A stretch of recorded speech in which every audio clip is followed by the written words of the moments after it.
Hello, everybody. You're late. Or that might be my fault. Yeah, time's a little weird around here.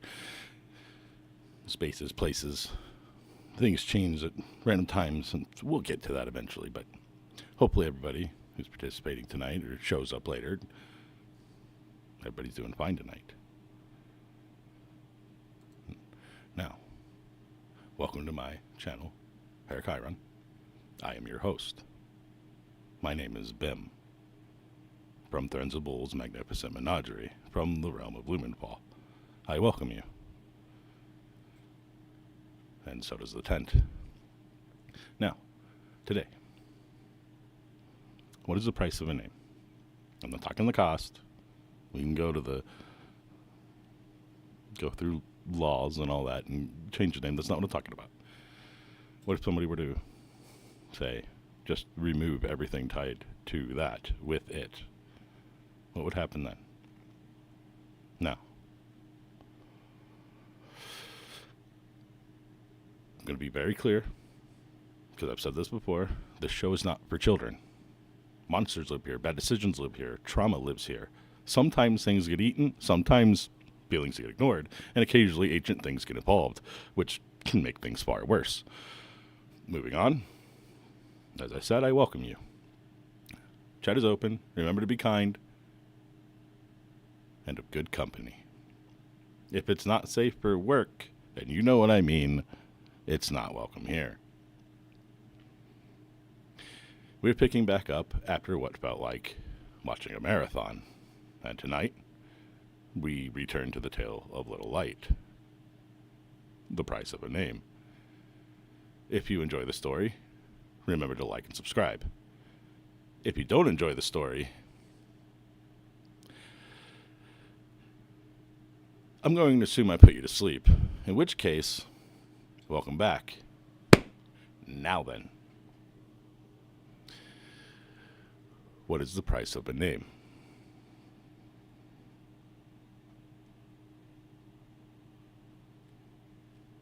Last time, a lantern appeared in the dark. This time, let us continue.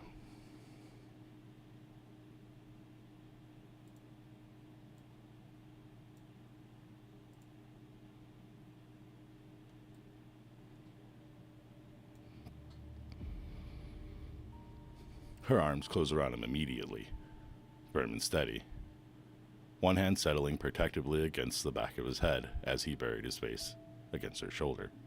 The velvet beneath... One moment. The velvet beneath his fingers felt impossibly soft compared to the rough bark and freezing mud he had been stumbling through all night. And she was warm. Not lantern warm, not surface warm, but truly warm. Alive in a way the forest was not. The difference hit him so hard, it almost hurt. The cold inside him didn't disappear. It broke. Like ice cracking beneath pressure. His entire body trembled violently against her, as the fear he had been outrunning finally caught up with him all at once. Tiny desperate breaths shook out from him against the fabric of her robe. His fingers twisted tightly into the velvet at her side, clutching it hard enough to wrinkle the material. He tried not to sob. He tried not to shake. Failed at both. A broken sound escaped him before he could stop it. Then another. Bond didn't let go. She only held him tighter. One slow hand moved gently between his shoulders in a quiet grounding motion, steady enough to anchor him without ever feeling forced. AJ could hear her heartbeat faintly beneath the layers of fabric. Slow, calm, real. He no longer felt alone with the fear. The lantern swayed softly above them, its warm light rolling over the clearing while shadows shifted restlessly beyond the trees. Beyond them, the man finally spoke. "Well then," he said smoothly, "we will help you."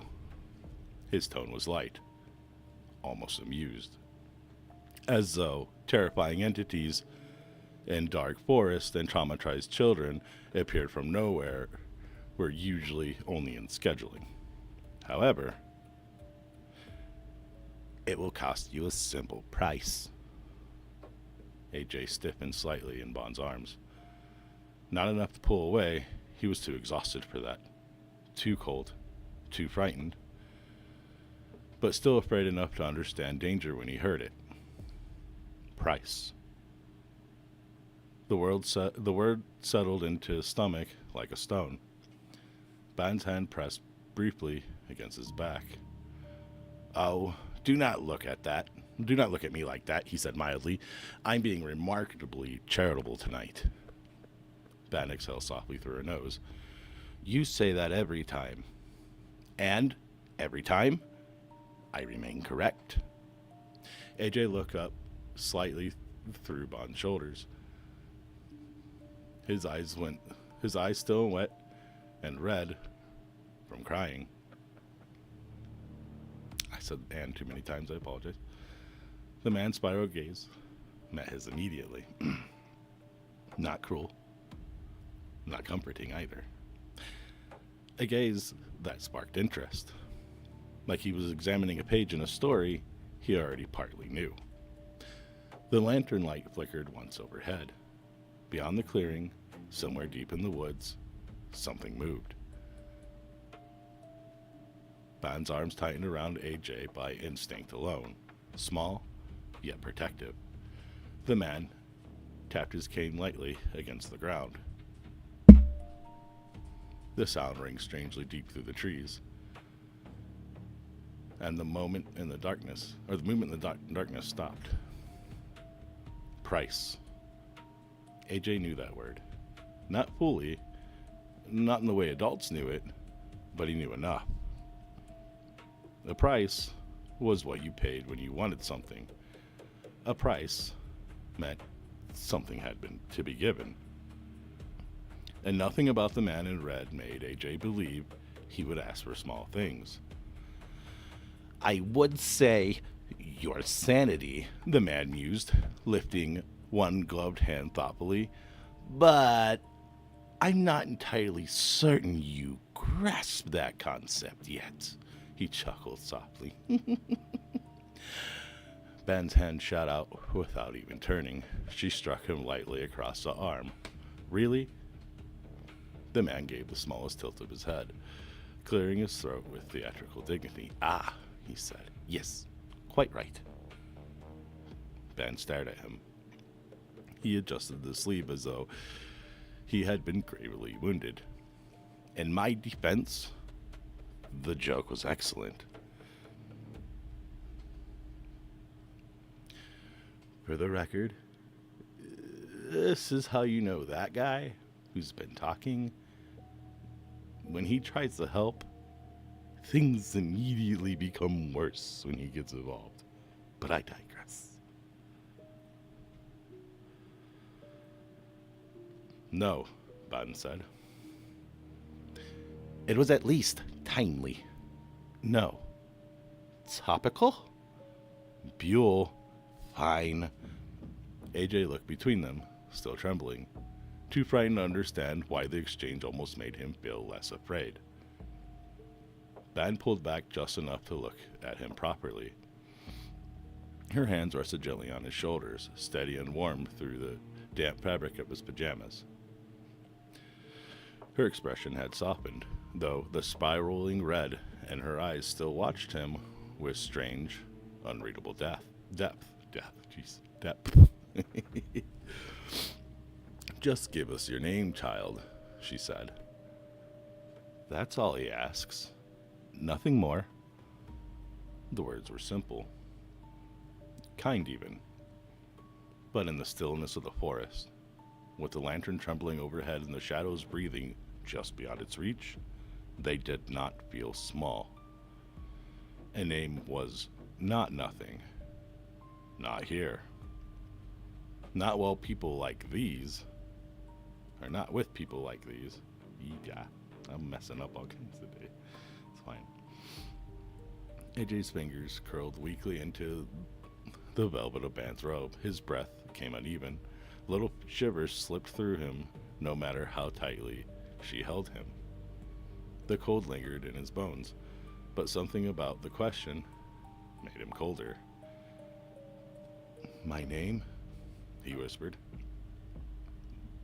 Ban nodded once. "Only that."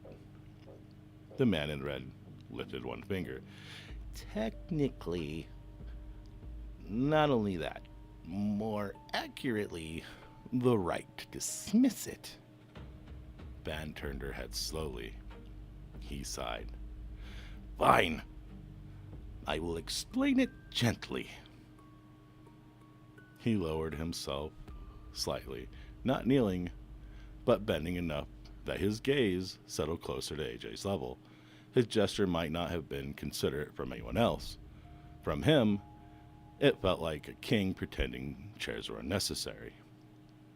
"A name is Adore," he said softly.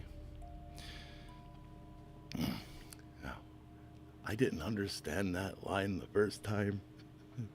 Children rarely understand doors. They only know when one has closed behind them or opened in front of them. Other than that, yeet. But back to the story. A handle. A thread tied to the life that shaped you. AJ stared at him, wide-eyed. The man smiled thin, not cruelly, but with unsettling precision. "Some doors must be closed before others may open." Ban's hands tightened faintly on AJ's shoulders. "It won't erase who you are," he said. "It will change your core." A pause. Then Ban spoke. "It won't change who you are, child, but it will change what you may become." That nearly broke the kid. AJ's face crumpled. But no sound came out at this time. He only looked down, trying to swallow around the hurt in his throat. Ban waited until he looked back at her. "It means you let go of the part that lets that thing follow you so easily." The forest seemed to still at that. The lantern flame bent once, sharply, though no wind touched it. Beyond the light, something listened. The man in red's voice turned smooth again, lighter by choice rather than nature. "And in exchange, you gain shelter, protection, and introduction into a far more interesting life, and possibly breakfast, depending on Ban's mood." Ban did not look away from AJ. "He means we'll help you." "I did say that." "You made it weird." "I made it contractual." "You made it weird." AJ's mouth trembled. Not quite a smile, not even close, but something in his fear loosened by the smallest thread. Ben saw it. Her expression softened further. "You don't have to understand all of it tonight," she said. "You're cold. You're scared. You've lost too much already." Her thumb moved once over his shoulder, slow and grounding. "But I need you to choose." AJ looked from her to the man in red, then past him towards the darkness beyond the lantern. The forest waited there, black and endless, full of borrowed voices and things that knew his name. A name was not nothing. He knew that now. But neither was being found. Neither was warmth. Neither was someone holding him and saying he had done right by running. AJ drew a shaky breath. His voice came out too small. "Will it hurt?" Ban answered before the man could. "No." The man lifted one hand slightly. Not physically. Ben shot him a look. He lowered the hand. Still, no. AJ held Ben's gaze. And, you'll help me? Yes, Ben said. No hesitation, no theater, just yes. The man's cane tapped softly on the earth. The sound rippled again through the forest floor. You have my word, he said. AJ did not know if that should comfort him. But the woman did. And for now, she was the only warm thing in the whole wide dark. And for the first time that night, fear was no longer only coming from what chased him through the trees. Some of it was coming from the choices standing in front of him. From the lantern, from the strange red eyes watching him with impossible patience. Van tilted her head slightly, the delicate fin-like edges of her ears catching the lantern glow with a faint shimmer of gold. I am Ban. The introduction was simple, but something about the way she said it made her feel more heavier than ordinary names should, like it carried history beneath it, weight, shape. Then she lowered herself onto one knee, so she stood level with him, not above him, not towering, meeting him where he was. The gesture struck AJ harder than he understood. Adults usually looked down when they spoke to children. Teachers, doctors, neighbors, even kind adults did it without realizing. But she did not. Her spiraling gaze remained steady and patient, calm enough that AJ slowly realized she was giving him time rather than demanding an answer from him. And, you are? Behind her, Threnzabul had gone still.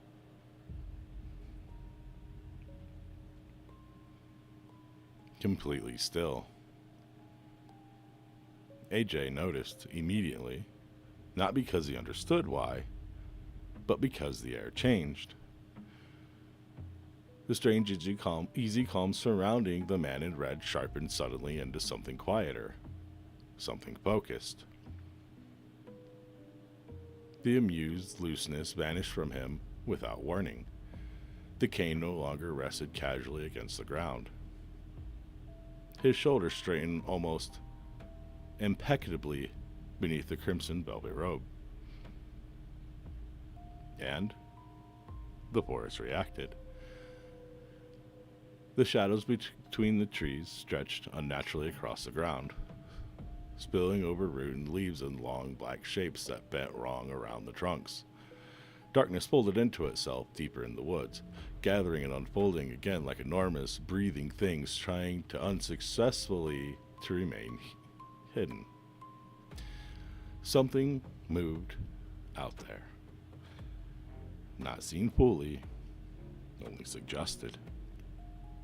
A shape too large to belong to anything natural slipped briefly between the trees before dissolving again into shadow. AJ noticed something then, not a shape, not a sound, a change. So he froze.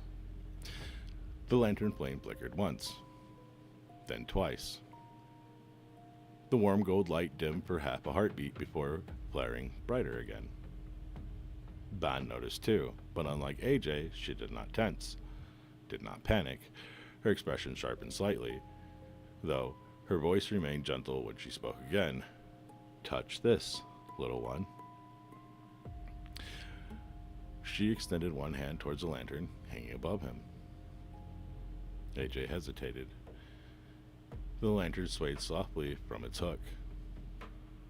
Warm amber light spilling across Ban's fingers. Up close, he could see strange markings etched faintly into the metal frame, curling lines and symbols too intricate to understand, glowing softly beneath the soot, darkened brass. The flame inside did not behave like an ordinary fire. It moved, slowly, almost lazily, as though underwater. Behind Ban, Threnzabul finally spoke, without taking his eyes off the forest. Quickly, if you would. His voice had changed, still calm, but no longer relaxed. The woods beyond the clearing creaked softly, not from wind, but from weight. AJ stared into the lantern flame. Warmth rolled gently around it and against his face, carrying scents of smoke, old cedar, and something sweeter hidden beneath. Something ancient and comforting that reminded him vaguely of home without resembling any part of it directly. Ban lowered her hand slightly closer to him. "You're all right," she said softly. The shadows beyond the lantern shifted again, closer this time. Threnzabul's aspiring eyes narrowed faintly beneath the shadow of his hat. "Well," he murmured towards the trees, "that's exceptionally impolite." Something in the darkness answered. Not a voice, a sound, low, wet, breathing. AJ flinched slightly. Van's attention snapped fully back to him. "AJ," she said firmly now, the first true urgency entering her voice. "Touch the lantern." Her voice changed as she spoke. Not louder, not harsher, just deeper, as though another layer of meaning had slipped beneath the words. Something older than language itself moved quietly underneath her voice, like a current beneath still waters. "Say your name." AJ stared at the lantern. Up close, the metal frame gleamed softly beneath the gold light. The thin etchings and symbols seemed to shift when he looked at them too long. The brass should have looked warm from the flame inside it, but somehow it appeared untouched by heat or soot or time, with the exception of what fell around the dancing letters. And the flame? The flame no longer danced with the breeze. It had gone still, perfectly still, watching in its own strange way. The pale gold fire swayed gently inside the glass chamber without consuming the wick beneath it, turning slowly like an eye focusing. Bond's spiral gaze never left him. "It will show you what you can become." Behind her, Threnzabul tapped his cane twice against the floor. The sound rippled outward unnaturally deep, resonating through the clearing like a distant bell struck somewhere beneath the earth itself. I guess I could have rung something else, but that's okay. AJ felt it through the soles of his feet before he heard the echo fade. The forest answered. Leaves trembled softly overhead. Roots shifted faintly beneath the mud. The cold night air shivered around them. The hair along AJ's arms rose instantly. Then the light bloomed outward from the lantern. Soft, pale, pink at first. Almost delicate. The glow expanded in one smooth pulse, spilling outward around them in a perfect sphere. It passed harmlessly through AJ's body with a strange warmth, a tingling sensation before settling into place around the clearing. A barrier. Its surface shimmered faintly like glass, touched by firelight. Thin veins of luminous pink drifting slowly across the circular patterns. Tiny sparks moved beneath the surface like embers trapped inside crystal. It was beautiful in the way dangerous things sometimes are. Delicate, precise, far too perfect to be natural. Outside the barrier, the forest warped. The shadows between the trees folded inward unnaturally, drawn toward some unseen point deeper in the woods. Tree trunks bent strangely at the edges, their shapes distorted briefly like reflections in dark water. And the darkness thickened. It no longer looked like absence of light. It looked present, alive. AJ's breath hitched painfully in his throat. Shapes moved within it. Not clearly, never fully visible, but enormous things shifted behind the trees, too large and too wrong to belong anywhere near the world he knew. Long limbs unfolded briefly before vanishing again. Bases almost formed between the trunks before dissolving back into shadow. The forest had become crowded. The pale barrier hummed softly around them. The things outside did not cross it, but they watched. Threnzabul's expression remained calm beneath the brim of his hat. The spiral eyes turned slower now, deeper crimson gathering within them like coals fed fresh air. Well, he sighed gently, they're certainly eager tonight. Ban ignored him completely. Her attention stayed fixed on AJ. The lantern light brushed warmly across her face, while the darkness beyond the barrier writhed slowly around them.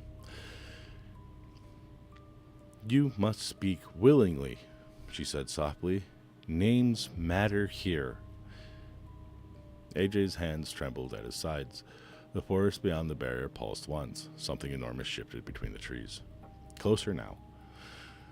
The barrier responded instantly. Veins of pink brightened sharply across its surface.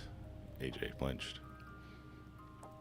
Bond reached forward carefully, resting one warm hand lightly over his smaller, shaking one.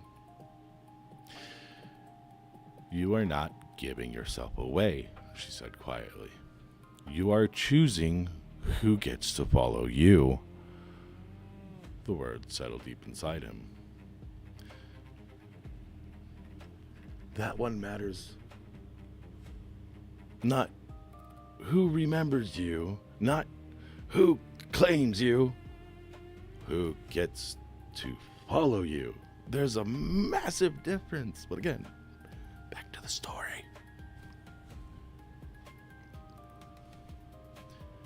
Behind Bon, one of the shadow's shapes pressed briefly against the outside of the barrier. A hand, too many joints, too long. The pink light flared violently where it touched. The light withdrew instantly back into the dark. Threnzabul sighed. Honestly, he muttered, no manners whatsoever. AJ stared at the barrier, at the impossible things outside it, at the lantern burning steadily between them all. Then slowly, trembling, he reached towards the light. Something was there. Something large enough to make the night seem too small around it. The forest bent subtly beneath its presence. Trees creaked under invisible strain. Shadows gathered too thick between the trunks, layering over one another until the darkness resembled something physical instead of empty space. Threnzabul watched the tree line with quiet interest. Not fear, not alarm, interest. Beneath the brim of his tall hat, the spiral in his crimson eyes turned slowly, thoughtfully, reflecting pale streaks of pink from the barriers surrounding them.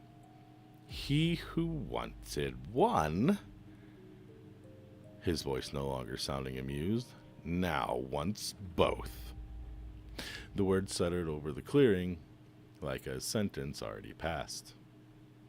AJ stood inside the lantern light, small and shivering, his trembling hand still hovering inches from the glowing flame.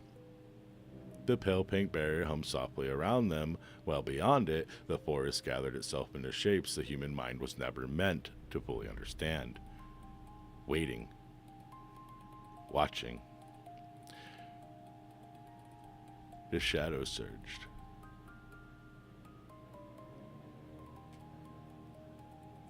The barrier flared brighter in response. Thin rivers of pink light raced violently across the surface as darkness pressed inward from the trees. Threnzabul sighed softly. But the dominion is not his. The words carried weight. Authority. Ownership. The forest reacted instantly. The ground beneath the clearing trembled faintly, and then something stepped out of the dark, huge. It did not emerge cleanly. The night struggled to shape it, Limbs dragged into existence first, thick and uneven, joints bending at the wrong angles before snapping smoothly into place. Darkness clung wet and heavily to its body as though shadow itself had substance there, stretching and peeling from it like long ribbons before rejoining the larger mass. A torso followed. Too broad. Too tall.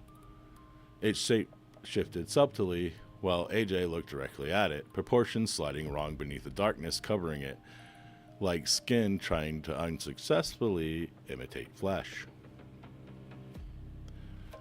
The thing was too large for the space it occupied, too heavy for the silence around it, and yet, it made almost no sound at all. Only a faint, wet creaking. Like old wood bending underwater, it stopped just beyond the barrier. The pale pink light reflected dimly across its form, revealing hints rather than details, jagged outlines, long fingers, a chest that rose and fell too slowly to be breathing. Its presence pressed physically against the air. AJ felt it more than he saw it. A crushing awareness settled over him all at once, primal, yet overwhelming, like standing too close to the edge of something bottomless. Every instinct inside him screamed that this thing did not belong near people. It did not belong near names. It did not belong in reality. The lantern light flickered violently. The barrier shuddered once. The thing leaned closer. And the forest leaned with it.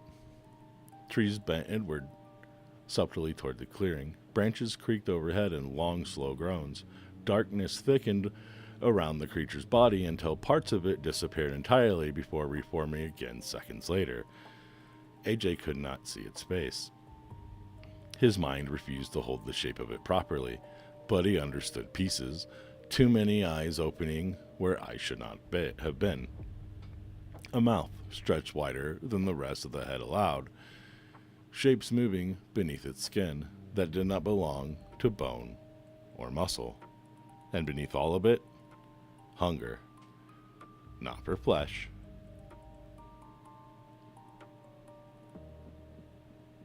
For him. The thing knew him, knew his fear, knew the name still sitting untouched in his chest. AJ's knees nearly buckled. Ban steadied him instantly, one hand firm at his shoulder. "Do not look at it too long," she said quietly. Even her voice sounded tighter now. "Careful." The creature's attention shifted towards her briefly. The barrier hissed softly where its shadow touched the light. Threnzabul tapped his cane once against the earth. The sound rippled outward unnaturally. Immediately, the shadows near the barrier recoiled several inches as though it burned. The man in red smiled faintly. Polite, yet dangerous. "You are standing in my lantern light," he said softly to the thing beyond the barrier, "and yet you persist in behaving like an animal." The creature did not answer. It only leaned closer. The pink light strained brighter between them. Threnzabul's smile thinned. "Oh," he murmured, "you truly are desperate." Ban looked back towards AJ. Her spiraling eyes reflected both the lantern flame and the towering darkness beyond it. "Touch the lantern," she said softly. More urgent now. "Before it remembers another way inside." There it was. Not fully seen, not fully shaped, but there. And AJ knew with a sickening certainty that it was looking directly at him. The creature leaned closer to the barrier. Then it moved. Fast. Far too fast for something that large. The creature hurled itself at the barrier with terrifying force. The pink surface bowed outward violently on impact. Ripples exploded across it in jagged waves of light. The sound hit like thunder trapped inside glass, deep enough that AJ felt it slam through his ribs before he truly heard it. The ground jumped beneath them. AJ flinched hard, a cry catching painfully in his throat as he stumbled backwards into Bon. The barrier screamed. Not literally, but the sound of stress magic filled the clearing, like crystal bending towards the point of being broken. Outside, the trees whipped back and forth from the impact. Branches snapped. Leaves exploded into spiraling darkness. Threnzabul didn't even blink. Nah, he said lightly. Not here. The creature struck again. Claws, or things shaped enough like claws to insult the concept. They raked across the barrier with a shriek of tearing light. Pink fractures skittered over the shell. The forest warped around the impact, trees bending sideways before snapping violently back into place. The barrier held. Barely. Inside the bubble, the lantern's glow deepened. The warm gold flame darkened towards molten amber, threaded now with soft rivers of pink light. Symbols carved into the lantern frame began glowing beneath the brass, curling awake one by one like veins beneath skin. The air warmed sharply. Smoke, rain, heated metal, something ancient. Ban guided AJ's trembling hand towards the lantern, her fingers steady around his wrist. Go on. The creature pressed against the barrier again. This time AJ saw faces moving inside the darkness. His father, the teddy bear's stitched smile, something with Ban's eyes, something wearing his own. All of them opened their mouths all at once. The barrier flared violently. The false faces vanished. AJ whimpered. Ban's voice cut through the terror. AJ, sharp now. Focus. Touch the lantern. The creature slammed against the barrier one final time. A crack of pink light splintered overhead. Threnzabul finally straightened beneath his tall hat. The amusement left him again. Oh, he murmured towards the darkness. You've mistaken patience for weakness. The forest went suddenly still. Even the creature paused.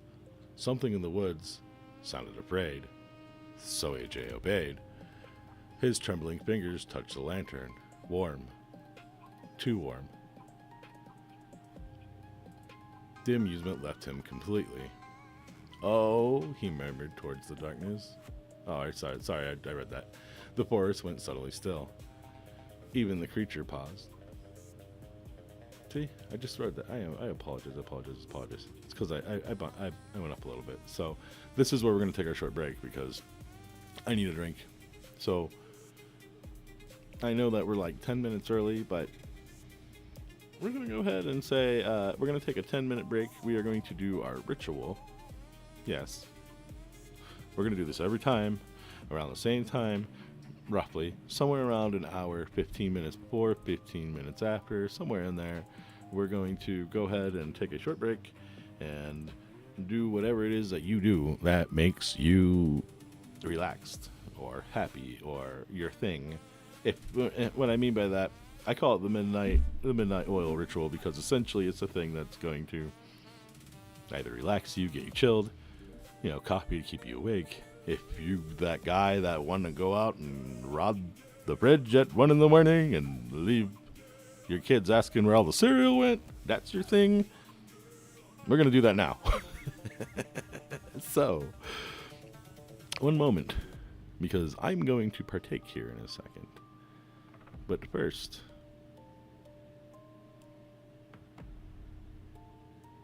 I just want to be very clear, there's no sponsors. This is just a break. For this, no children. We said that already, though. Being very clear. Oh no, Bim grabbed the wrong thing. Bim will be back. No.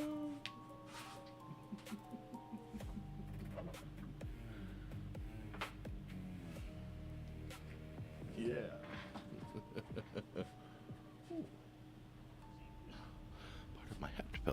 That's okay, though.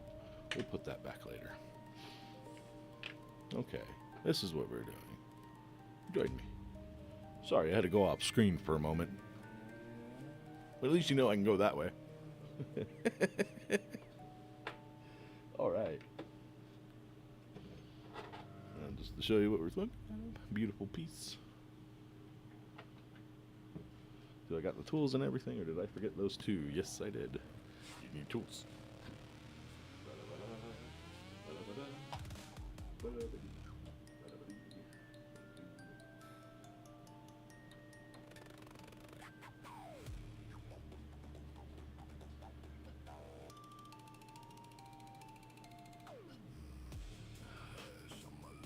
Knock out the drink. Off screen. Good job. All right. A tool. And that reminds me, I'm playing this lightly while we sit here, so. Because this takes a moment, so.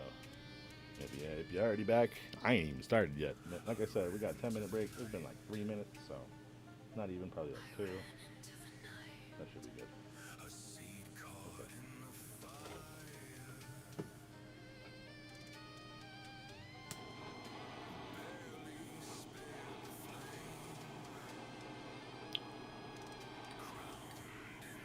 Crack.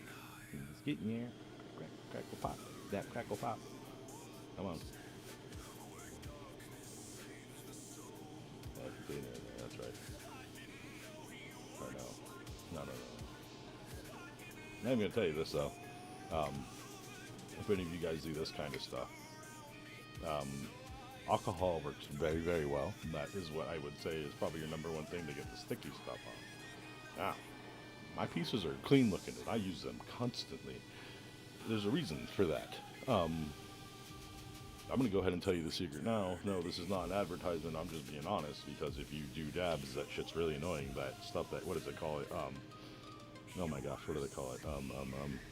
That blue guy from fucking Disenchantment, Chaz. Yeah, they call it a Chaz banger. That's gross, is what that's supposed to mean, essentially. So, I found this stuff. It's called Dark Crystal, and yeah, I mean, if you take care of it at the beginning and you keep using that shit, it's really, really good stuff. Like I said, it's not a sponsor. I'm just being honest. All you stoners are the big monster account. Here we go. Ooh, it's gonna be stuck for a second. That'd be awesome. Ooh, we didn't want that. That could have been bad. All right.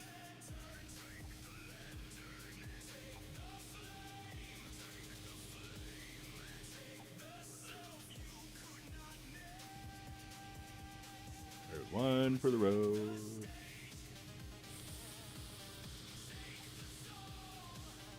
Two for the story.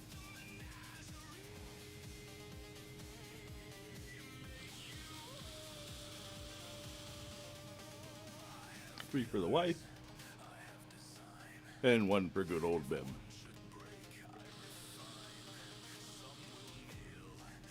Now, I'm going to say something I said last time. I just took 4 big monster drags. I'm this close to coughing. But I'm going to hold my shit.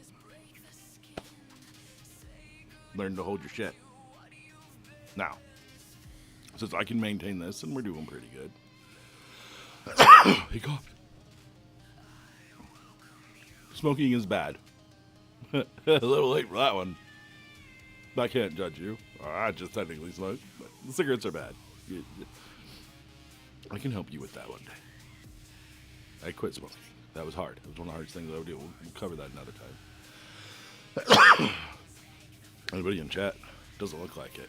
That's fine. It's just me tonight. If you're here listening, thank you. But,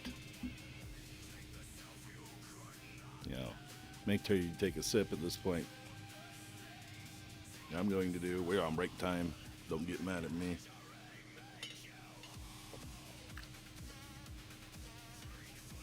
I said 10 minutes, but you know what? It's going to be shorter than that. Nah, we'll wait. Want to fucking dance or something? You joke. Just kidding. If we know nobody's in chat, that's fine. But I do plan to interact with chat constantly every time. So if you're here and you've been paying attention and you want to ask a question and you want a response, I mean, now's a good time. This will happen every episode. If shit gets crazy, yeah, okay, I get it. I won't be able to get to everybody, but right now it's easy to get a hold of me. So for now, be cool. Just don't be a pervert. That's what I ask. Be good. Ask questions. Do whatever. But since we don't have anyone there, there's another thing I want to talk about that I always talk about because we got a minute, so screw it. We need to be protecting the children, guys. Like, I know my story, like, some kid's about to be abducted by a carnival, whatever. The point is the kid had an ultimatum, and that's kind of how it's rolling. Okay? We need to pay attention in real life, though. Not every kid is an ultimatum. There are kids who are given a choice and get a choice, and people make that choice for them.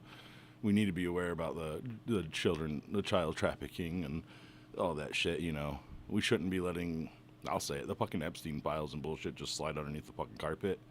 That's as far as I will get politically here. Anyways, moving on.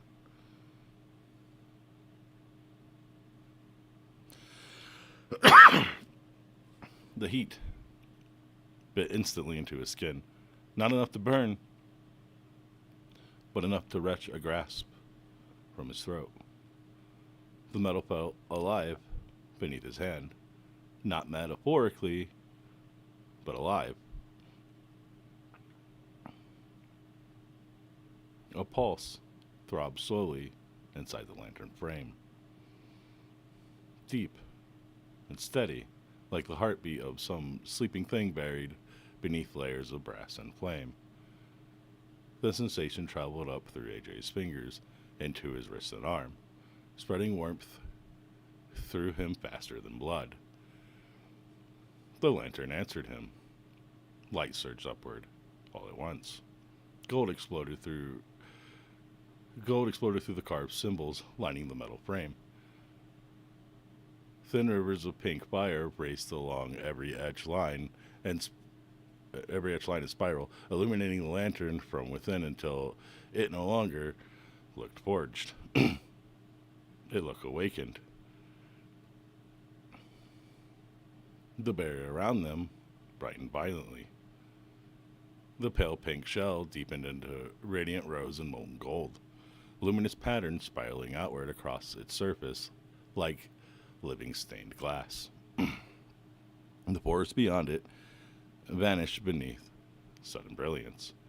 White, rose, gold. The creature outside recoiled sharply, its enormous shape twisting backwards into darkness with a sound of wet fabric tearing underwater. And then the world slipped. Not fell, slipped. Reality loosened beneath AJ's feet like fabric pulled free from careful stitching. The clearing dissolved around him in soft unraveling pieces. The cold vanished first, then the smell of wet earth, then the pressure of Bond's hand around his wrist. Light swallowed everything. AJ saw himself. Not as he was. Older. Taller. The vision unfolded around him in fragments both unfamiliar and painfully intimate. He stood beneath the sweeping canvas, lit by hundreds of warm lanterns hanging overhead in glowing ribbons of gold and crimson. The air smelled of caramelized sugar, cedar smoke, rain-soaked fabric, and something electric hidden beneath it all. Music drifted through the enormous tent.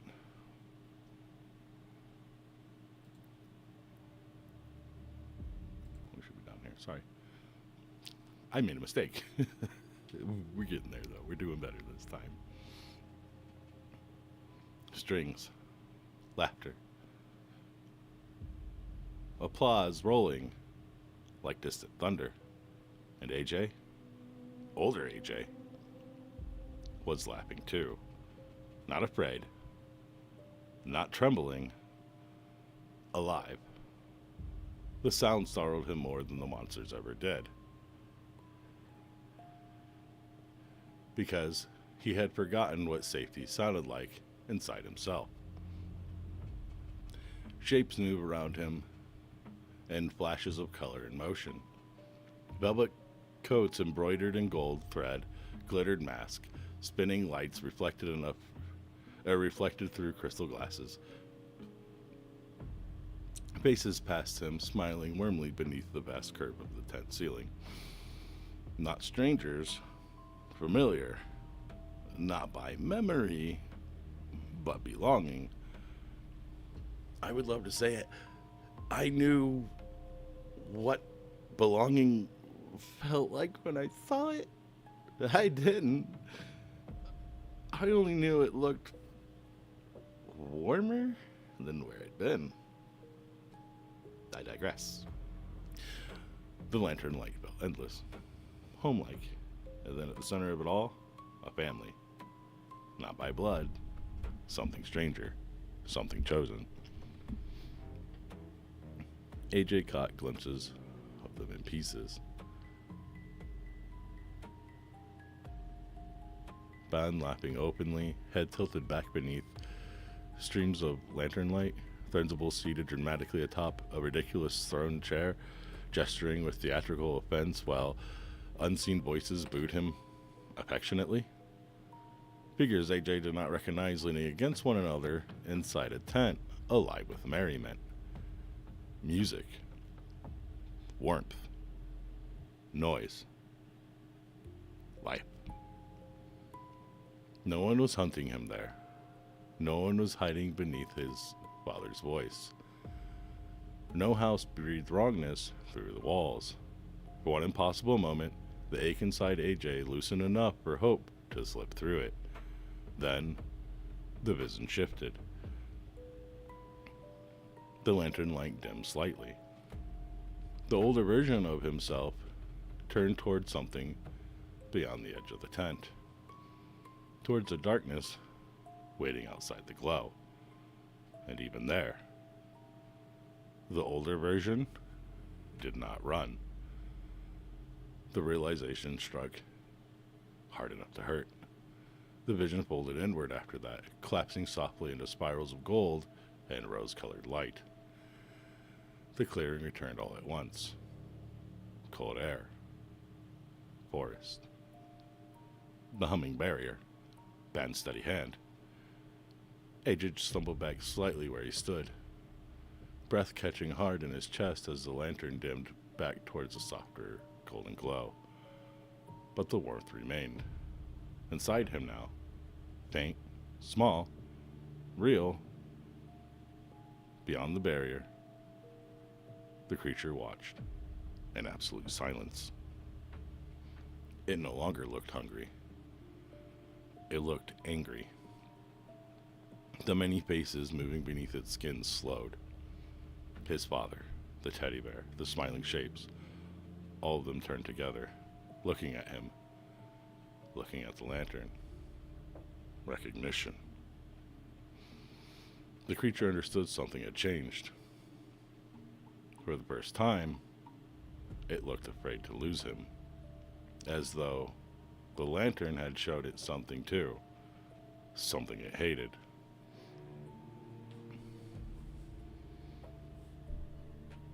The darkness around the creature withdrew violently now, pulling tighter around its enormous frame like storm clouds gathering around a wound.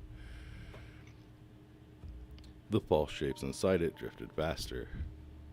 Glimpses of AJ's father, the teddy bear, long-reaching hands, hollowed faces, things opening and closing soundlessly within the moving dark. But not one of them crossed the barrier. None of them even touched it. The pink shell hummed steady around the clearing, stronger now than before.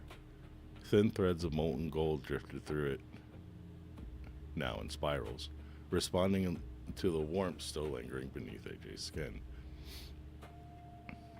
Ban saw it. Her smiling eyes widened slightly as she looked down at him, not surprised exactly, more relieved. "Well," she murmured softly, "there you are." AJ looked up at her, confused and breathless. What happened? His voice sounded small again. After the impossible enormity of the vision, Threnzabul answered before Bond could. You were witnessed.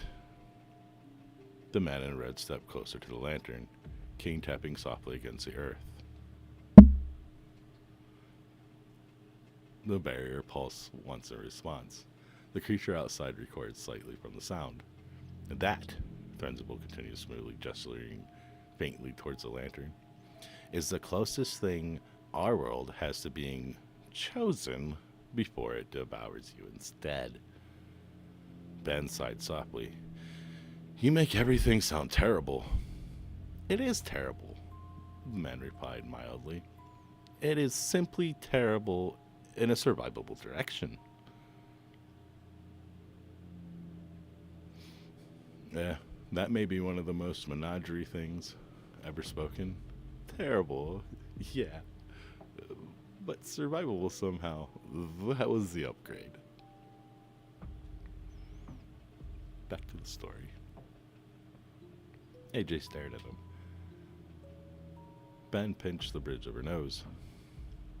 Please ignore him for at least the next 5 minutes. I'm being comforting. You absolutely are not. The corner of Threnzabul's mouth twitched upward faintly. Outside the barrier, the creature shifted again. This time, the force moved with it. Entire trees bent slowly away from its body as though trying not to touch it. Darkness thickened around its limbs in heavy, dripping folds. The creature lowered itself slightly, and AJ realized with a sudden horror that it was trying to look through the barrier at him more clearly. Like it was memorizing him. The warmth inside AJ faltered. Ben stepped subtly between him and the creature in an instant. Protective. Sudden. Threnzabul's expression cooled beneath the brim of his hat. You've lost, he said gently to the thing outside the barrier. No anger. No raised voice. Only certainty. The creature pressed one enormous shifting limb against the glowing shell. The barrier hissed violently where it touched. For one terrible second, AJ heard whispers spill through the light. AJ, come home. Your mother's waiting. The voices sounded exactly right. Perfectly wrong. AJ flinched harder. Ben's hand immediately found the back of his head, guiding his face gently against her shoulder before he could keep staring at it. Don't listen, she said quietly. The voice sounded exactly right, yet exactly wrong. AJ flinched hard.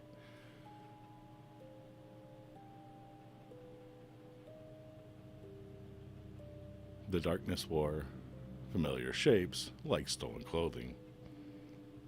The clearing shook.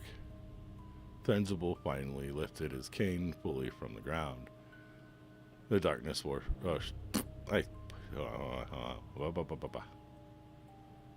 Threnzabul finally lifted his cane from the ground. I hit a button, I apologize. Alright, so... this is where we should be doing. Ba-doop. That's what I see.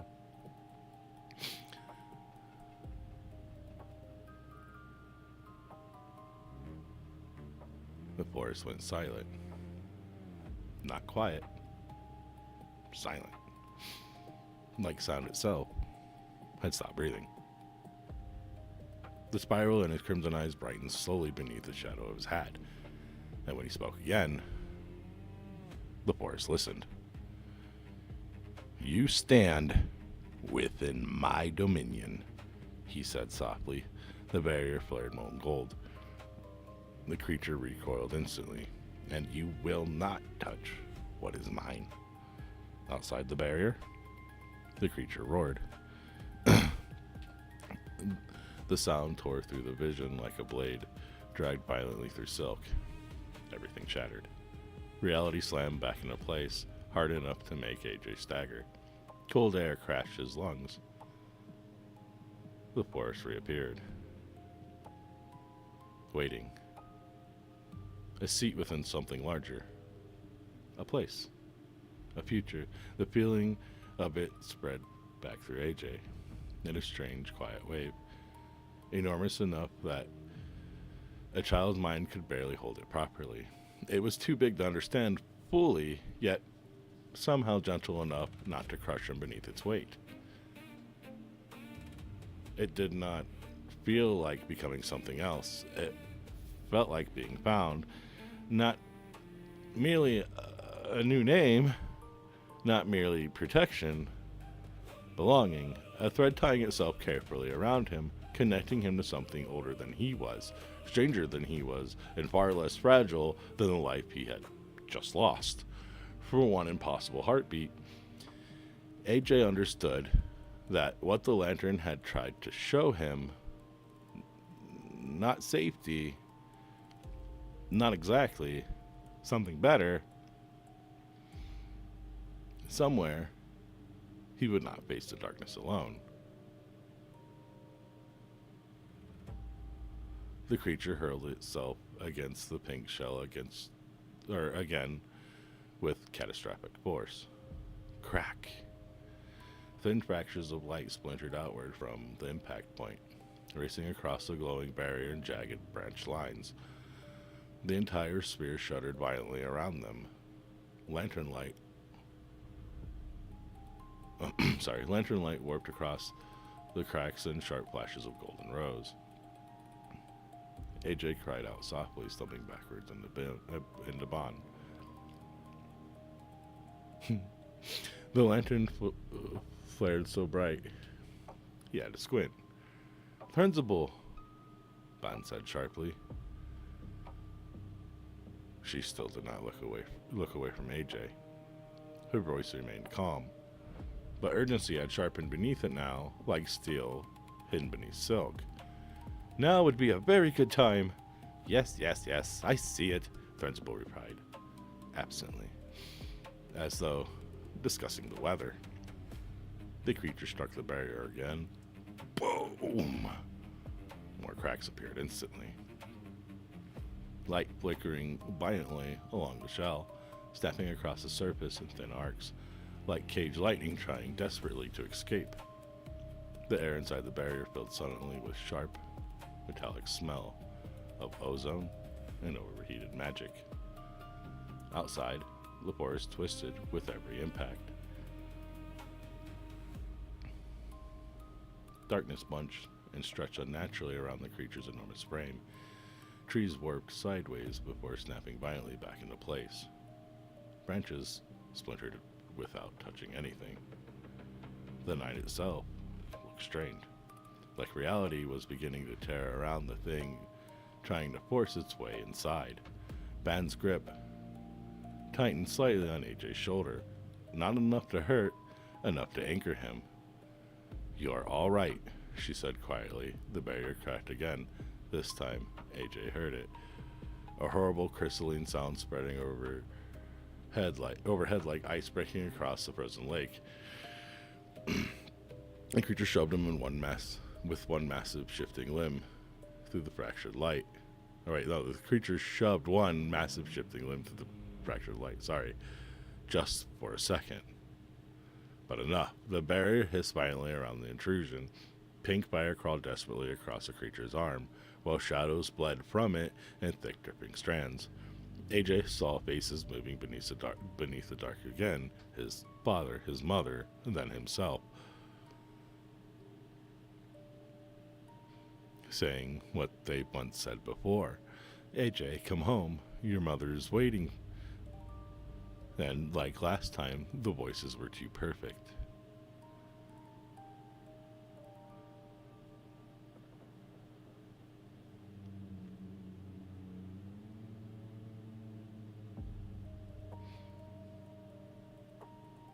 After the pink fire finished crossing its arm, it peeled away, and the darkness began to peel away in strips. The creature no longer moved like a hunter. And that's when frightening things become most dangerous. Not when they want you, when they realize they cannot keep you. Back to the story. Sorry. Back to the story. It moved like something drowning. The barrier bulged inward dangerously around it. Pink light splintered wildly across the clearing, cutting jagged shadows over Ban's face and Threnzabul's crimson robes. Still, the man in red had not moved. Not really.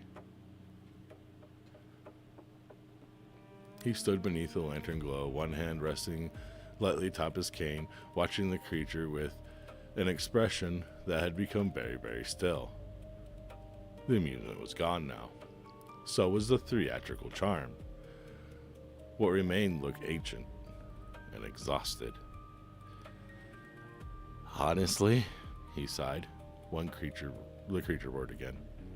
The barrier shook hard enough to knock leaves from the trees overhead. Threnzabul lifted his gaze fully towards it. You're making this tedious. Then, finally, he moved. The cane lifted from the earth, slowly. The instant it left the ground, the forest stopped again. Every branch, every leaf, every sound. Silence crashed outwards through the woods in a wave. Not quiet, but silence. Absolute silence. The creature froze halfway through the barrier. Its shifting mass trembled violently. For the first time since AJ had seen it, it hesitated. Threnzabul stepped forward once. The crimson velvet of his robe stirred softly around his boots. The spirals in his eyes brightened.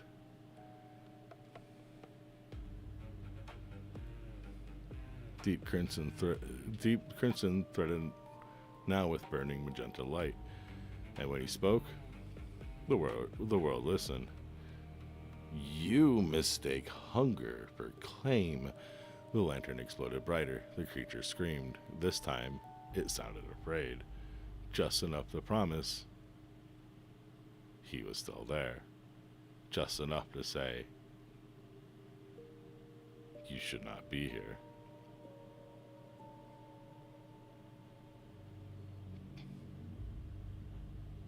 Ben looked down at AJ. You sure this is what you want? She asked him. Around them, the forest had become chaos.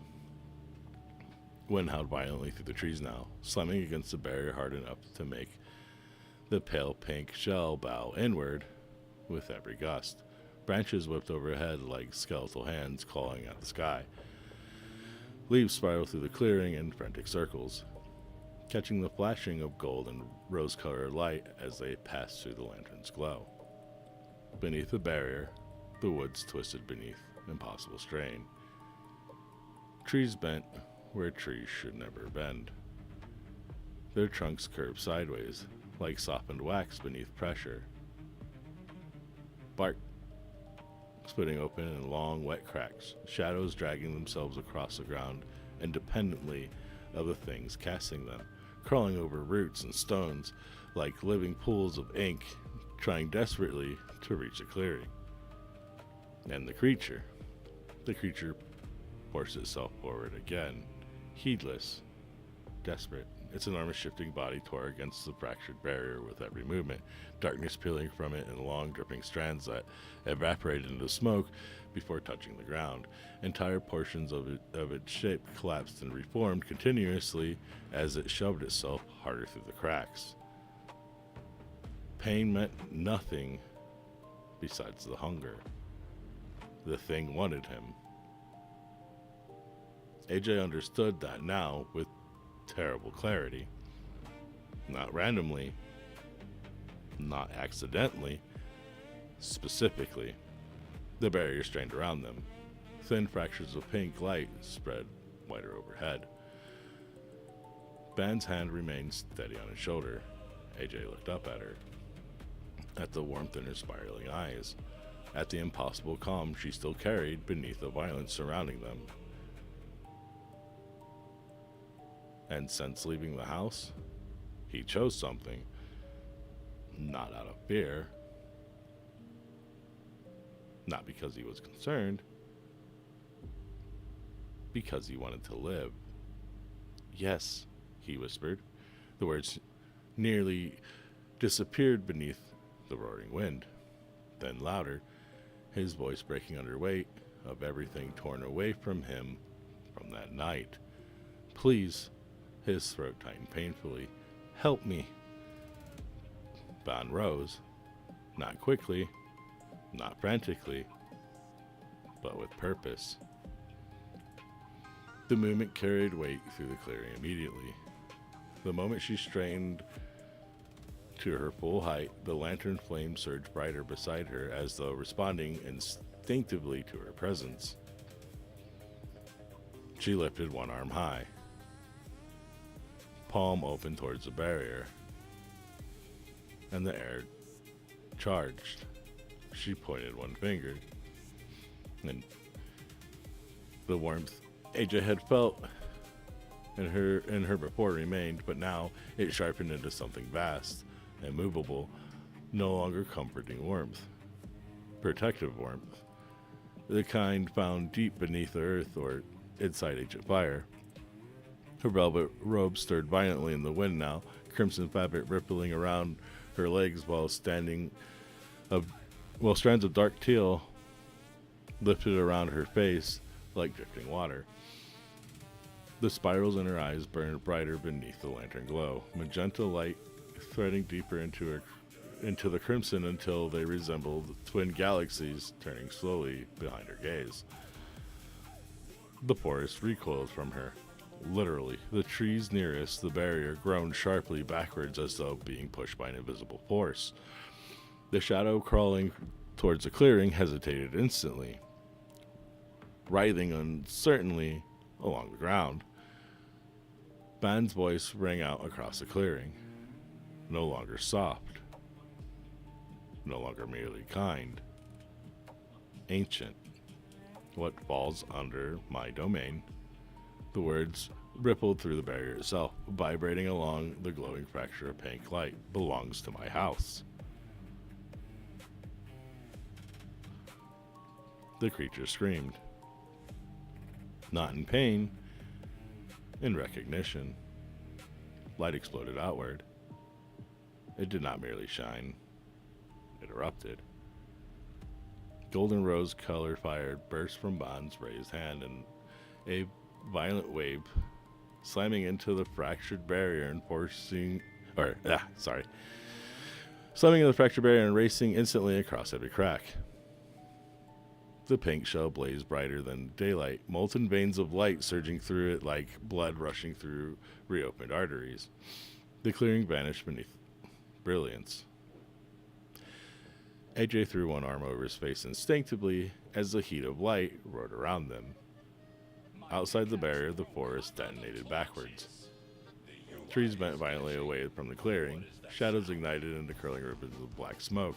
The creature's enormous form convulsed as the light struck it directly, portions of its shifting body tearing apart into shrieking fragments of darkness. The thing howled. And hidden beneath the monster's sound, AJ heard voices, hundreds, whispering, crying, names. The creature staggered backward from the barrier for the first time.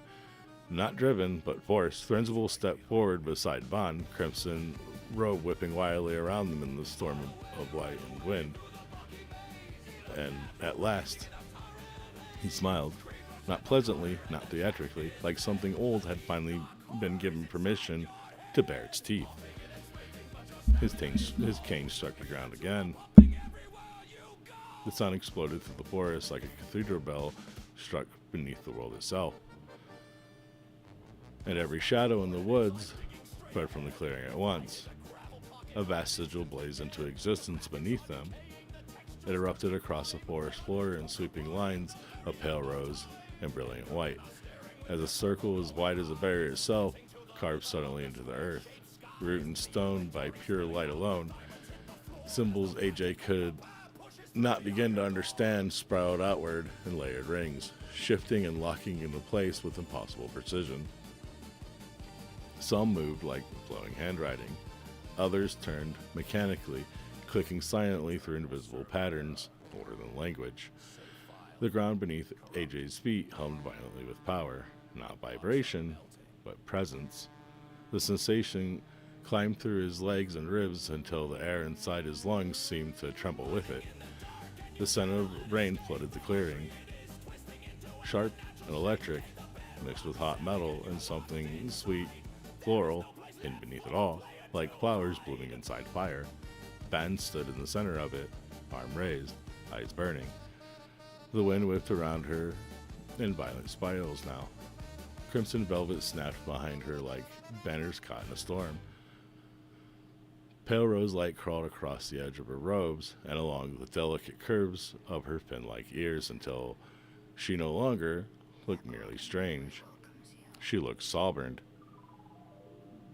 She looked ancient. The creature lunged again, not cautiously, not intelligently, not hungrily. The patience was gone. The lies were gone. The manipulation was gone. Only fury remained. The fury of something that believed it owned him. Ah. I know that kind of fury. Not from monsters only. People do it too. They call it love when they mean it's possession? Back to the story. Its enormous body hurled itself towards the circle in a convulsing avalanche of shadow and claws, reality bending around its shape as it moved. Darkness peeled from it in screaming ribbons. The forest itself seemed dragged forward in its wake. Branches snapped and branches snapping and shadows surging behind it like waves. And then it dropped. Instantly. Violently. As though gravity itself had changed its mind. The creature slammed into the ground just outside the glowing sigil with catastrophic force. Earth exploded outward beneath it in sprays of mud, stone, and shattered roots. The impact shook the clearing hard enough to stagger AJ backwards. Shadows folded inward around the thing's body. Limbs buckled. Its shifting form collapsed low against the earth, pinned beneath something vast and invisible. The creature screamed. This time, the sound held panic. It thrashed once, then again. Claws gouged deep in furrows into the forest floor, carving trenches through roots and wet soil as it fought against whatever force crushed it downward. Its body twisted violently, trying to regain shape, trying to rise. But the sigil held. Absolutely. Each movement only forced it lower. The glowing symbol beneath Bond's feet brightened in response. Layers of pale rose and white turning faster around the circles as if the magic itself tightened with every struggle. Threnzabul watched calmly beside her, one gloved hand resting atop his cane. Better, he murmured softly. The creature shrieked at him. The sound cracked the trees. He seemed mildly pleased by this. Bond did not have to lower her arm. Her voice rang across the clearing once more. What enters my lantern light? The sigil flared brighter. Answers to my law. The creature convulsed violently. The darkness making up its body began peeling away now in enormous strips, exposing glimpses of something underneath that refused to stay fully visible. Faces withered there, mouths opened and vanished, shapes folded inside one another impossibly. AJ squeezed his eyes shut. I would too. He couldn't watch anymore. The roar, the cracking light, the screaming shadows, the violence tearing through the forest. All of it vanished instantly. Not faded, not quieted, gone. One moment, chaos filled the clearing. The next, silence. Soft, warm. Music drifted through the dark. That reminds me. Yeah, I got it. So I thought, I knew it. I didn't mean to do that. Somebody else played. I will check that later. I'll credit them. Dang it. It's fine. That happens. Alright, the sound of distant piano. Something arrived so suddenly AJ almost thought he had slipped back to another vision. It floated around him in slow, elegant notes, rich and warmth, with strange melancholy. Not forest music, not human either, carnival music. Old, beautiful, and possibly sad at the edges. AJ slowly opened his eyes. Around him stretched soft golden light beneath enormous canvas ceilings striped in crimson and cream. Lanterns swung overhead in long glowing rows. The warm air smelled of caramel, cedar smoke, polished wood, and fresh rain on pavement. The violence had vanished so completely it felt unreal. No creature, no screaming, no cracking barrier, only music, only light, only the enormous impossible circus unfolding around him.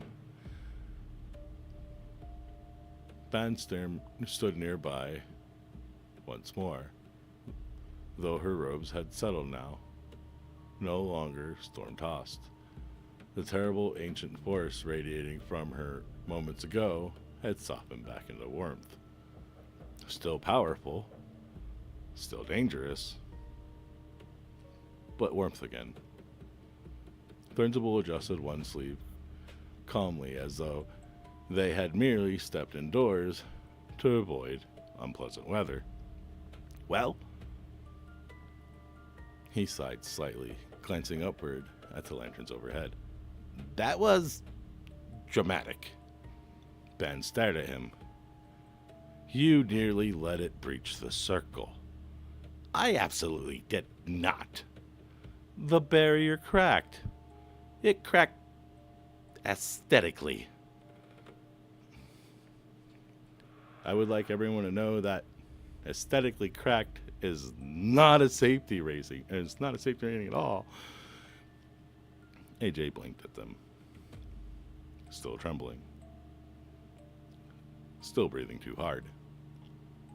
The music drifted softly through the massive tent around them while golden light rolled endlessly overhead, and for the first time since the house, the darkness was gone.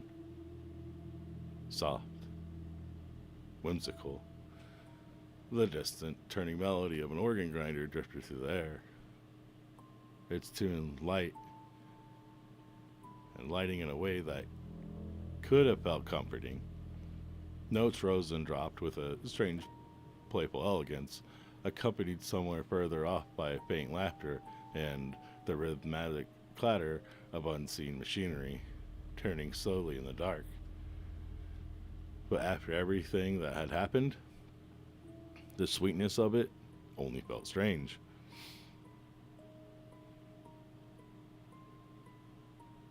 The music wound through the air like a thread pulling itself through a new world. Bright. Impossible.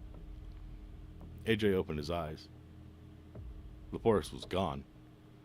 Not hidden. Gone. In its place stood a vast tent stretching high overhead, enormous white and green canvas sweeping upward in graceful arches, supported by dark polished beams. Lanterns hung suspended from ropes and iron hooks far above. Their golden warm light, steady and gentle, now instead of flickering violently, like the lantern in the woods. The air itself felt different here. Warm. Dry. Safe in the way libraries and theaters feel safe. Enclosed. protected from weather and darkness alike. The smell hit him next. Sugar, spice, warm fabric, polished wood, something buttery and sweet drifting faintly from somewhere within the enormous tent.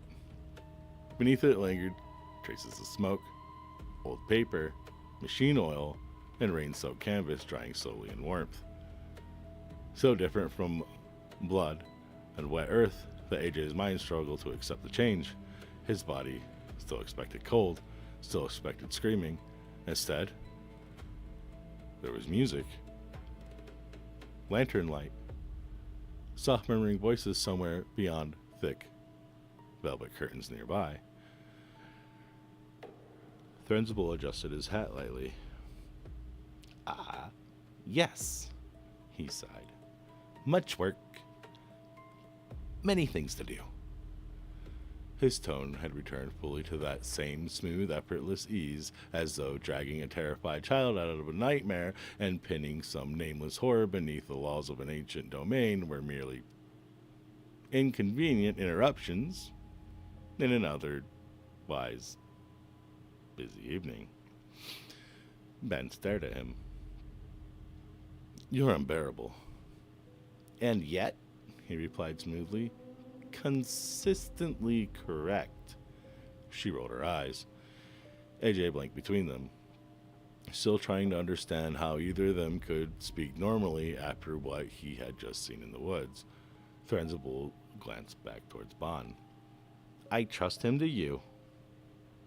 Something softer passed beneath, briefly across Bon's expression, then protective, immediate. She nodded once. Of course. Then Threnzabul gazed subtle, fully upon AJ again. The strange smiling crimson in his eyes had dimmed now beneath the warmth of the lantern glow. Less frightening here somehow, though no less unnatural. I welcome you, little light. He said softly. His voice carried differently inside the tent. Richer, warmer, like velvet spoken aloud. This will be your new home. The word settled deep inside AJ with surprising weight. Home. The word hurt. Because another home still existed somewhere out there in the dark. Broken, bleeding, breathing wrong. AJ's chest tightened painfully for a moment. Threnzabul noticed, but unlike before, he did not comment on it. He simply stepped closer instead. Slowly, the tip of his cane tapped once against the polished wooden floor beneath them. The sound echoed strangely through the tent, quiet and precise, and somehow louder than it should have been. The lanterns overhead flickered softly in response, warm gold rippling across the sweeping canvas ceiling. AJ realized then that the floor beneath them was no longer forest earth. Dark polished wood stretched outward beneath his bare muddy feet, gleaming softly beneath the lantern light.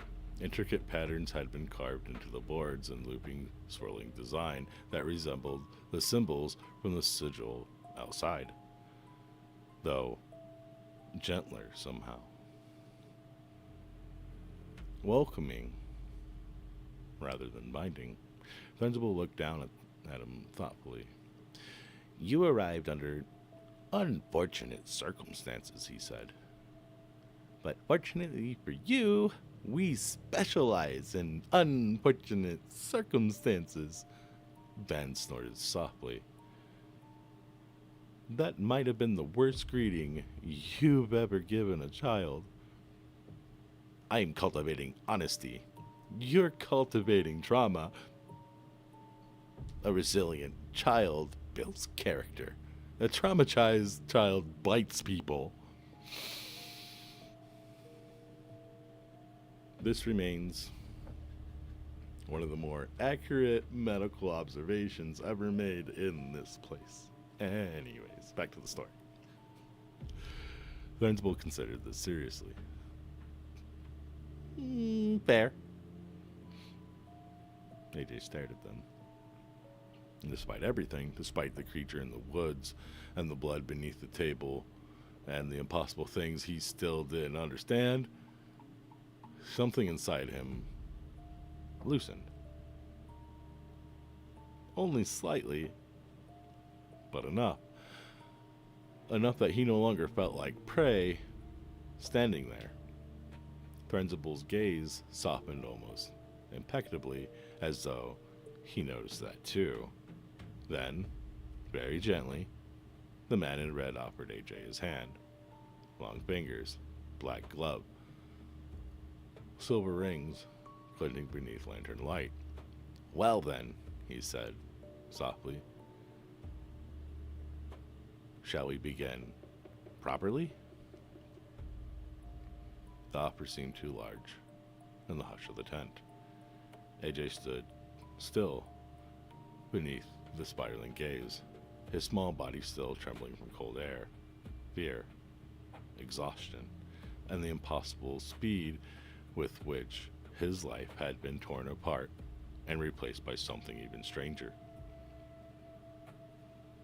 The organ grinder's distant melody continued somewhere deeper within the tent, soft and whimsical and heartbreakingly gentle against the raw ache of the still lodged inside of his chest, of the stillness lodged inside of his chest. Sorry. Lantern light glowed warmly across the polished wooden floor. Somewhere far away, people laughed. The sound felt impossible. We cannot fix everything, Threnzabul continued. His voice remained smooth, measured, and reasonable. That almost made the words hurt even more.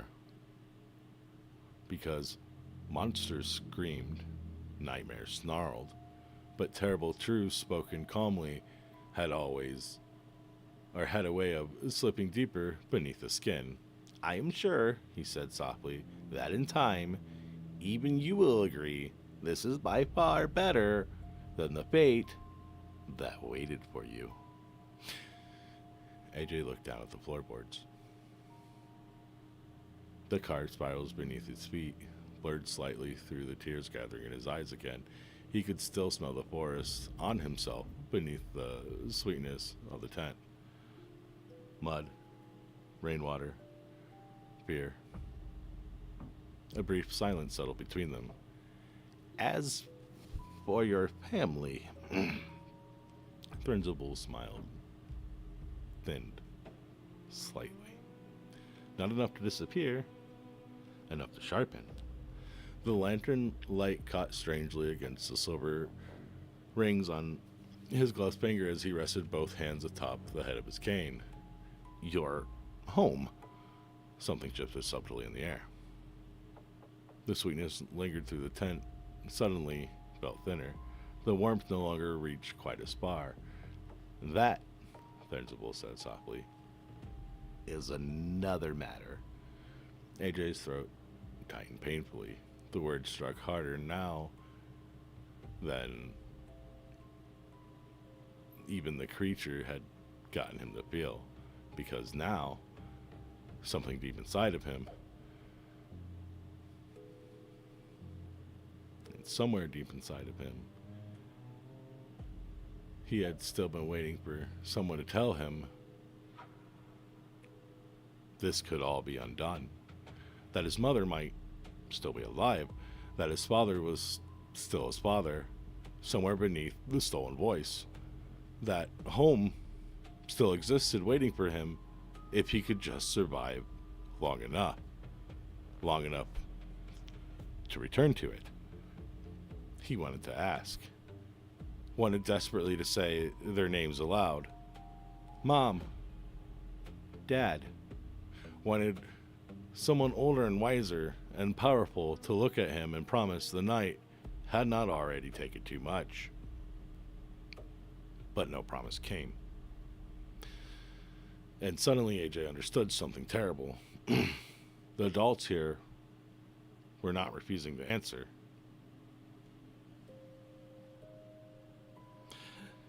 That silence is its own kind of answer.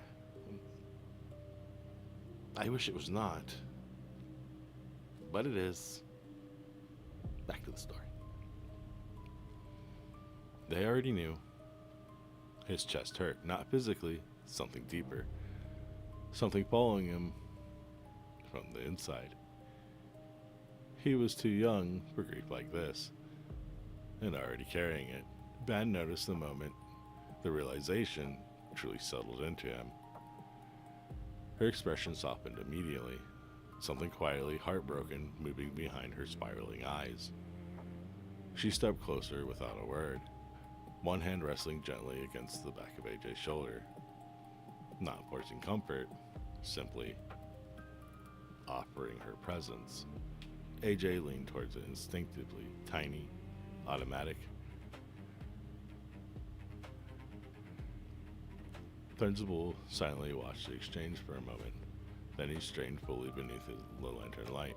The distant music in the tent seemed to dim slightly as he moved, not stopping, listening.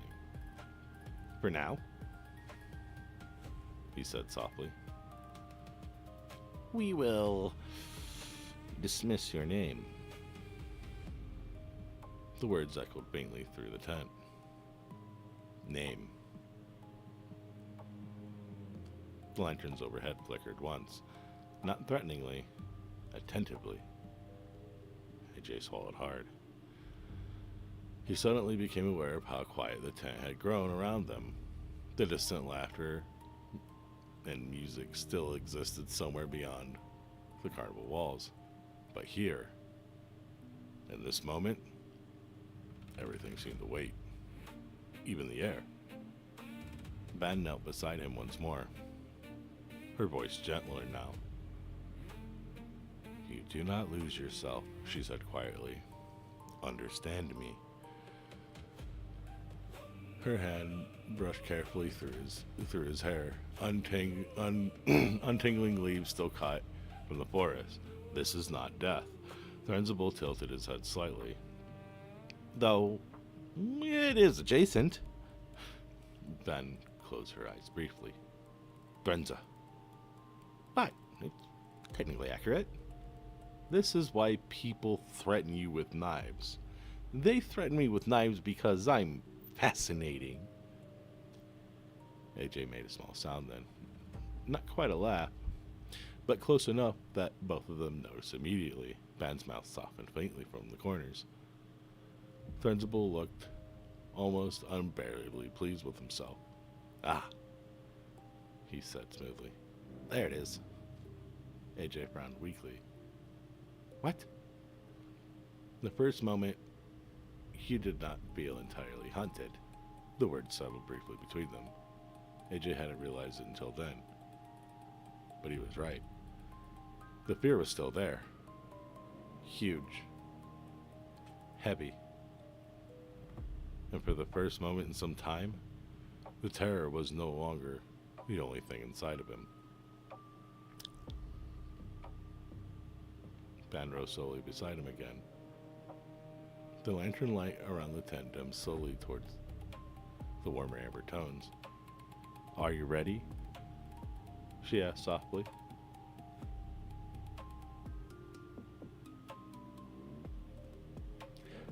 Chapter 3. Lantern light. And just like last time, if you made it this far, thank you for watching. I'm going to do a same closeout. Thank you all for being there.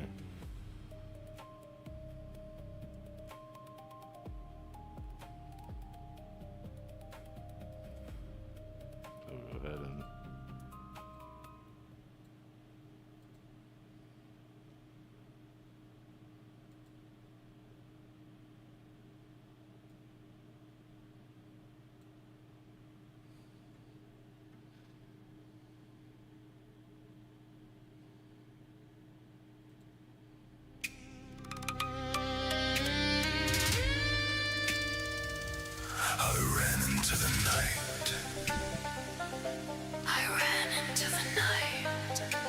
seed caught in the fire,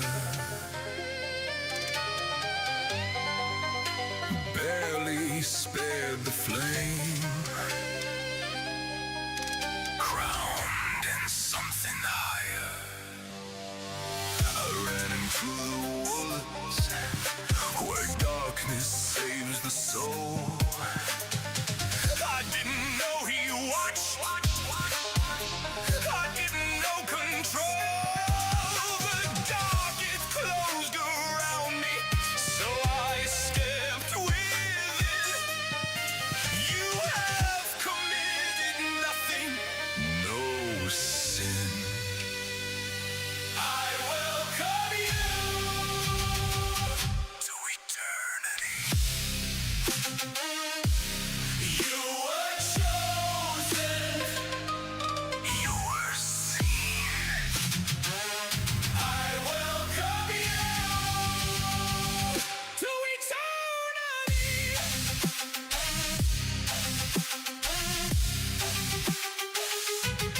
You are chosen. You are chosen. You are seen. You are seen. Under my canvas, you rise. Under my name, you ignite. You fracture and split now. Mim takes the light. Take the lantern. Take the lantern. Take the flame. Take the flame. Take the self you could not name. Take the stage. Take the soul. Let the menagerie make you whole. I have pillars, I have design. If one should break, I refine. Some will kneel, some will run, but all exist beneath my sun. Spin, spin, little light, dancing velvet, drowning night. Names are cages, break the skin. Say goodbye to what you've been. Spin, spin, Little light, I welcome you to eternity. You are chosen. take the lantern. You are saved. Take the flame. You are chosen. You are seen. Take the self you could not name. Take the stage. Take the soul. Let the menagerie make you whole. Take the lantern. Take the Take the self you could not name. And when the curtain falls, I will have my peace.